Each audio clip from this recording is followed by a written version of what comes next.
একটা কথা কি জানো তো, মেনে নিলে তুমি ভালো, না মানলে তুমি খারাপ। মুখ বুজে সহ্য করলে তুমি ভদ্র, আর মুখের উপর জবাব দিলে তুমি হবে বেয়াদব।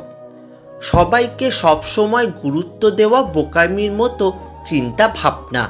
কোনো কোনো সময় যার যতটুকু প্রাপ্য তাকে ততটুকুই গুরুত্ব দেওয়া উচিত। আমি স্বার্থপর না, শুধু তাদের থেকে দূরে সরে যাই যাদের কাছে আমার কোনো গুরুত্ব নেই। ছোটবেলায় কষ্ট পেলে জোরে জোরে কাঁদতাম যেন কেউ শুনতে পায়। এখন কষ্ট পেলে মুখ লুকিয়ে কাঁদি যেন কেউ দেখতে না পায়। যে কখনো সম্মান পায়নি সে জানে না অন্যকে কিভাবে সম্মান করতে হয়। কখনো কখনো একা থাকা ভালো, কারণ কেউ আপনাকে আঘাত করতে পারবে না। বর্তমান সমাজে তুমি যত বেশি সততার সাথে কথা বলবে তত বেশি অসম্মানিত হবে। হীরার নিজস্ব কোনো খনি নেই, হীরার জন্ম কয়লার খনিতে। কিন্তু তাই বলে হীরা কখনো কয়লার দামে বিক্রি হয় না, বা কেউ হীরাকে কয়লাও বলে না। সহস্র লাখো টন কয়লা উত্তোলনের পরেই তারপর শুধু হীরার সন্ধান মেলে। অতএব তোমার জন্ম যেখানেই হোক, তোমার কর্মগুণেই তোমাকে বড় হতে হবে। আপনি ভালো মানুষ হলে সবাই আপনার সাথে ভালো ব্যবহার করবে, এমনটা আশা করা ঠিক নয়। আমি অনেক মানুষ দেখেছি যাদের শরীরে কোনো পোশাক নেই। আমি অনেক পোশাক দেখেছি যাদের ভিতরে কোনো মানুষ নেই। অধিকার নিয়ে কখনো তর্ক করে লাভ নেই, পারলে চুপ থাকো। খুব বাজেভাবে ঠকার চাইতে অভিমান নিয়ে হারিয়ে যান। ভালো থাকুক আপনার ভালোবাসা অন্য কারোর ভালোবাসায়। হঠাৎ আমরা অপরিচিত হয়ে গেলাম, কিন্তু কথা ছিল সারা জীবন পাশে থাকার। এমন একজনকে ভালোবেসে ফেলেছি যাকে চাওয়াটা অন্যায় আর ভুলে যাওয়াটা অসম্ভব। সব কিছু উজাড় করে ভালোবাসলেও কিছু মানুষ আছে তাও ছেড়ে চলে যাবে, কারণ এরা কখনো আপন হতে পারে না। নিজের মন খারাপ নিজেই ভালো করতে শেখো, কারণ তোমার তুমি ছাড়া আর কেউ নেই। মানুষের ভুল খুঁজে লাভ নেই, যদি নিজেরই ভুল থাকে তাহলে অন্য কারোর ভুল খুঁজে কী লাভ। এর চেয়ে নিজের ভুলগুলো ধরতে শিখুন, বুঝতে শিখুন, দেখবেন একদিন সব ঠিক হয়ে যাবে। জীবনে কিছু কিছু সময় আসে আর কিছু কিছু মানুষের সাথে হঠাৎ করেই পরিচয় হয়ে যায়। প্রথমে মনে হয় সময়টা কত সুন্দর, মানুষটা কত অসাধারণ, কিন্তু এক সময় মনে হয় ওই সময়টা ছিল জীবনের সবচেয়ে বড় অসময়, আর ওই মানুষটার সাথে পরিচয় হওয়াটাই ছিল জীবনের সবচেয়ে বড় অঘটন। যে মানুষগুলোর কেয়ারিংয়ে আজ খুব বিরক্ত মনে হয়, সেই মানুষগুলো একদিন থাকবে না কেয়ারিং করার জন্য। তখন বুঝবে জীবনে কি হারিয়েছ। আমি সবার মন ভালো রাখার চেষ্টা করি, কিন্তু সবাই ভুলে যায় আমারও একটা মন আছে। এক লাফে কোনোদিনই তুমি বড় হতে পারবে না, এর জন্য তোমাকে সময় দিতে হবে এবং পরিশ্রম করতে হবে। সব মৃত্যু দেহের হয় না, কিছু মৃত্যু স্বপ্ন আর ইচ্ছেরও হয়। আমাদের সবচেয়ে বড় সমস্যা আমরা সবাই বুঝতে পারি, কিন্তু উচিত সময় উচিত কথাটা মুখের ওপর বলে দিতে পারি না। ভাগ্যবান তো তারাই যাদের স্কুল ফ্রেন্ডরা আজও তাদের সাথে বন্ধুত্ব রেখেছে। পৃথিবীর নিয়ম বড়ই অদ্ভুত, যাকে তুমি সবচেয়ে বেশি ভালোবাসবে সেই তোমার দুঃখে বা কষ্টের কারণ হবে।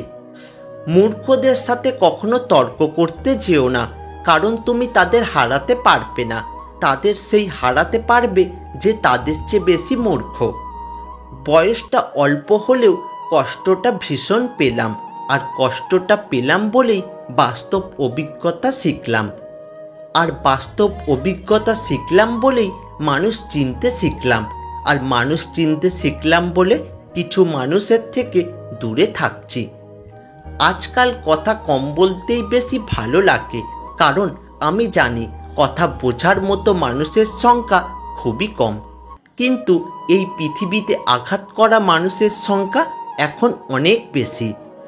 বছর কখনো খারাপ হয় না, খারাপ হয়তো সেই মানুষগুলো যারা তোমার বছরটাকে খারাপ করে দেয়। যত খারাপ সময় জীবনে আসবে তত বেশি মানুষ চেনার ক্ষমতা অর্জন করবে। কোনো সময় টাকা বা সম্পত্তির ওপর অহংকার করো না। মনে রেখো, উপরওয়ালা রাজাকে ভিখারি আবার ভিখারিকে রাজা বানিয়ে দেয়। সময় পারে না এমন কিছু নেই। ক্ষতের দাগ শুকিয়ে যায়, তবে স্মৃতির দাগ রয়ে যায়।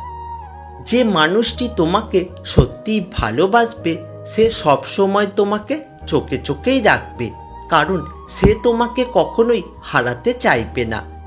ভুল করে হলেও যাকে একবার ভালোবেসে ফেলা যায়, শত চেষ্টা করেও তাকে মন থেকে কখনো ঘৃণা করা যায় না। সম্পর্ক আর বিশ্বাস পরম দুই বন্ধু। সম্পর্ক রাখো বা না রাখো, বিশ্বাস অবশ্যই রাখো, কারণ যেখানে বিশ্বাস থাকে সেখানে সম্পর্ক নিজের থেকেই হয়ে যায়। প্রতিটা কষ্ট মানুষকে শিক্ষা দেয়, আর প্রতিটা শিক্ষা মানুষকে বদলে দেয়। সমস্যার সমাধান নির্ভর করে পরামর্শদাতার উপর। এটা খুব গুরুত্বপূর্ণ, কারণ দুর্যোধন শকুনির থেকে পরামর্শ নিতেন আর অর্জুন শ্রীকৃষ্ণর থেকে। একটা সময় পর অনেকেই নিশ্চুপ হয়ে যায়, হয়তো নিজে ভালো থাকতে, নয়তো অন্যকে ভালো রাখতে। পৃথিবীর সবচেয়ে কঠিন কাজ হলো সবাইকে খুশি রাখা। পরিশ্রম ধন আনে, পুণ্য আনে সুখ, আলস্য দারিদ্র আনে, পাপ আনে দুঃখ। ভাঙা জিনিসকে ঈশ্বর খুব সুন্দরভাবে ব্যবহার করে। যেমন মেঘ ভেঙে বৃষ্টির রূপ দেয়, মাটি ভেঙে চাষের জমির রূপ দেয়, বীজ ভেঙে নতুন চারা গাছের জন্ম দেয়। তাই কখনো কষ্ট বা কোনো সমস্যায় ভেঙে পড়লে বুঝে নিও ঈশ্বর তোমাকে কোনো বড় কাজে ব্যবহার করতে চাইছেন। তাই ধৈর্য রাখো, সুদিন আসবেই। তুমি সেই মানুষটার কখনো ভরসা ভেঙে দিও না যে সব হারিয়ে তোমার ভরসায় বেঁচে আছে। বয়স যতই হোক আনন্দ করতে ভুলবেন না। কেউ বয়সে বুড়ো হয় না। মনে আনন্দ ও খুশি না থাকলে কম বয়সেও বুড়ো হয়ে যায়। নিজের জীবনের কঠিন পরিস্থিতিগুলো নিজেকেই সামলাতে হয়। উপদেশ তো অনেকেই দেয়, পাশে থাকে না কেউ। কাউকে বিশ্বাস করা অন্যায় নয়, তবে অন্ধের মতো বিশ্বাস করে ঠকে যাওয়াটা অন্যায়। মানুষ যদি আপনাকে জানে তবে আপনার কাজের জন্যই জানবে, তা না হলে কেউ আপনার দিকে ফিরেও তাকাবে না। এটি শতভাগ সত্য এবং বাস্তব। আমি আমার মাকে জিজ্ঞেস করলাম, আমি তোমাকে পছন্দ করি এবং আমি তোমাকে ভালোবাসি, এই দুটোর ভেতর পার্থক্য কি? আমার মা উত্তর দিল, যখন তুমি একটি ফুল পছন্দ করবে তখন তুমি ফুলটা তুলবে, কিন্তু যখন তুমি একটি ফুলকে ভালোবাসবে তখন তুমি ফুল গাছের যত্ন নিতে শুরু করবে।